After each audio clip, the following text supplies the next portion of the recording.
Okay, so my name's Kenny McCabe, and I'm a research associate and graduate student at Iowa State. We've heard all this stuff about these materials, and like you hinted to, this is great. We've got all these different types, but how do they produce plants? That's the main concern here. If we can't grow a plant in these, then what's the point? So what I'm going to do today is mainly talk about greenhouse trials that we've conducted, and we'll highlight a nursery production trial that we started over the summer. So like everyone has said, we're in our second year, just finishing it up. So first off, I'll talk about two experiments from the first year. The first experiment is a greenhouse production trial where we grew all the various biocontainers under standard conditions that are typically used to grow plants in petroleum containers or petroleum plastic containers. There's always room for argument on cultural considerations, things like that, but in general, all these containers in this trial and all the plants were kept under the same conditions, fertilized the same, things like that. And then I will talk about a water use efficiency trial where it was specifically geared towards the coatings on the fiber containers. First off, I'll talk about the injection molded containers from the first round, and then I will go into the fiber containers and the water use efficiency trial. So the first year, the greenhouse production trial consisted of growing 5 species: marigold, pepper, petunia, salvia, and tomato. The cultivars are there. We grew these plants for 6 weeks, so somewhat of a standard culture or standard production time.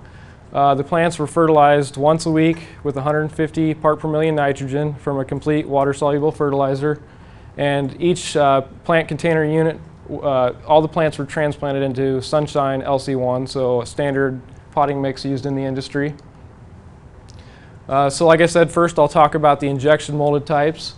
One way that we have been doing measurements to basically assess the overall quality of the plants in some of these containers is by giving a plant quality index. And what this is we look at the plant and visually assess its healthiness or a health rating. So this is a rating given by 2 people and averaged, 0 being a dead plant and 5 being a very healthy looking plant. And then we multiply this by the shoot size or plant size, so a height and 2 perpendicular width measurements of the shoot.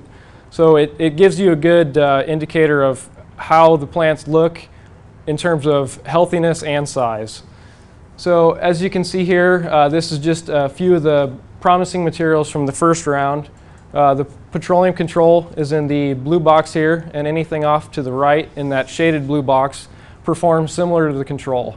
So in general, all those containers did quite well. The one on the bottom, the Myril P4010, it was similar to the control, but we did see some toxicity with that particular type. But overall, a lot of the injection molded types did very well. But the 2 that I want to note right now are the soy PLA mixtures, the SPA and SP. The SPA and SP just stand for slight variations in the soy polymer that we used. But in the first year, we saw just tremendous growth with these containers. And this was mainly due to the fertilizer effect that's been mentioned. James showed some pictures of the tomato plants grown in these containers. So these are tomatoes 30 days after transplant. It's pretty profound here. The 2 on the left are petroleum plastic containers, so an injection molded and a thermoformed container. So a good range of what's out there in the industry and used now. And then the soy containers on the right. As you can see, I wouldn't say the plants are necessarily taller, but there's a lot more leaf area. They're darker green and overall just much healthier. So that's why they receive that higher plant quality index. So this is one of the kind of, I wouldn't say aha moments, because we did know that there was some fertilizer benefits from this material, but when we started seeing this in the first round, we got really excited. So that just kind of highlights some of the good materials from the first round of injection molded. I'm going to switch gears and kind of talk about some of the coated fiber containers now. So here, this is the same kind of table illustrating the plant quality index of some of these different containers.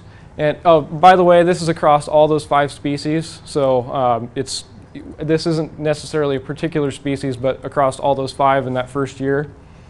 So as you can see, there weren't as many types that performed as well as the control, but there were 4 types.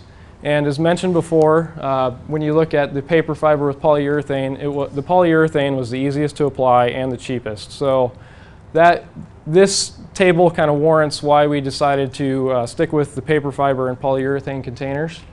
And then I will also discuss the water use efficiency trial. So, one of the main reasons for dip coating these containers is not only to increase the structural integrity of some of these containers, but also because there's extreme water loss through the sidewalls, and basically the plants can't use water as efficiently in some of these uncoated types. So for this trial, we grew 2 species, Salvia and tomato, and this was a bit of a trial that we tried to accomplish 2 different things, but what I'm going to do here is just highlight the coated fiber results. The plants were fertilized once a week with 150 parts like the other trial, and a lot of our trials stick with that same regimen just to keep things consistent across the board. We did use a different media type here. The only difference is the starter charge versus the LC1. So what I'm going to do is just highlight the Salvia species. Here you can see on the x-axis of the different subcategories of container types that we tested the first year. Core fiber, paper, peat, wood, and then the petroleum control on the right. And on the y-axis is water use efficiency, which is calculated basically by biomass over water used. So as you can see here, there were a few types that did quite well. The black line there, anything above it performed similar to the controls. So there are 3 types that did quite well, paper fiber with a polyurethane coat, as well as polyamide coat, and then the wood fiber with a PLA coat. But again, of those coating types, the paper fiber was the easiest, or the paper fiber with polyurethane was the easiest to put on. So this was another reason for us to go with the paper fiber with the polyurethane coat for the second year trials. So another concern with fiber containers is when they're wet, they become very, basically they tear very easily. They don't stand up to handling, shipping, things like that. So beyond the increase in water use efficiency, we were hoping that these coatings would help with structural integrity of the containers. So what you see here is some structural evaluations that we did with the different types from the first year. What we did was we dip coated all the containers and then submerged them in water for 16 hours. These were all new containers, by the way. They weren't after any time of production. But what we did was we submerged them in water for 16 hours, pulled them out, and then tested them on an Instron machine or a universal test machine. So what we did was we did both vertical and horizontal compression, so from the top, and then we turned the pot on its side and then crushed it from the side as well. And as you can see, all the different coatings helped with both vertical and horizontal wet strength. We did not test tung oil because, well, I guess there's some formatting issues, but we didn't test tung oil because basically we saw some phytotoxicities with that coating that first year. But again, this is actually supposed to be shifted down over the polyurethane coating. Actually, I'll just go back. If you look at the vertical wet strength compared to the plastic control, it's actually identical, and the horizontal wet strength was actually slightly higher. So these pots were actually quite strong, which is pretty surprising. So that led us to refine some of these types from the first year of the injection molded types, and then also wean down to just the paper fiber with polyurethane coat. And that got us to basically 14 prototypes. 12 were injection molded, 2 were the coated fibers, and then also 2 other ones for comparisons. So I'll talk more about I'll talk about more trials in the second year because that's where we're at now. For production trials, we did both a short term and a long term. The short term was basically to mimic first year production trial that we did with the mass screening. The long term was focused more on how long some of these containers last through production. And then I will also talk about a nursery / gallon production trial that we did with all the ones that are back there, similar to what Hannah just showed us earlier today. And to further understand some of the issues with water use on the paper fiber containers, we expanded to both 4.5 inch and gallons. In the first year it was all just 4.5 inch. And we either did 1 or 2 dip coatings. And then last but not least, I will talk about a modified feed nutrition trial where I was specifically looking at the fertilizer release of some of the soy composites at 5 different fertilizer rates.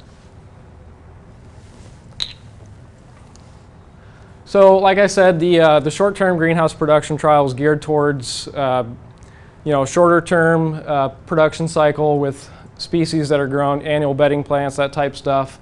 It mimicked the first year greenhouse production trial, 6 weeks, fed the same media type. We did cut out 1 species and also switched to geranium just to get somewhat of a more representative sample. Geraniums are produced in a much higher number than salvia, so that's another reason why we switched that one out. But as you can see, a lot of the plants did quite well. Here is another graph showing the plant quality index. So this is set up a little different. Here you can see there's different subcategories. So PLA composites with all these different materials, then PHA, polyamide, the control, and then the paper fiber. And as you can see, there were quite a few types that did quite well. There were 3 soy PLA composites that actually performed better than the petroleum plastic controls, and that was from that fertilizer effect that we'd seen the first year. One thing to note here is with the soy at 50-50, which is identical to the first year container, we didn't see the fertilizer effect right away. And there's still some unanswered questions with this, but I think it's the age of the containers. So when we did this trial here, we literally got the pots, and the next few days plants were in them. And with the first year containers, we actually waited a little bit of time, like I think it was about 2 weeks. So we still have some unanswered questions with the stability of these right away. But as you can see, there were some types that still showed that beneficial fertilizer effect. This one right here, the protein and AR, that's from Aspen Research, that container did quite well. All the plants in it were just absolutely amazing. They were huge in size, similar to the tomatoes that I showed you earlier. Another one to note is the PHA with cellulose. That one also, it also showed a fertilizer effect, but one of the issues with that, which I'll mention later, is the longevity of the container. The last one that I want to mention here is the PLA composite with lignin at 20%. And if you look at that container back there, it almost looks identical to a black petroleum plastic container. And virtually it performed the same. There are some rigidity issues, but overall growers will not have to change their cultural practices at all when they implement that type of container.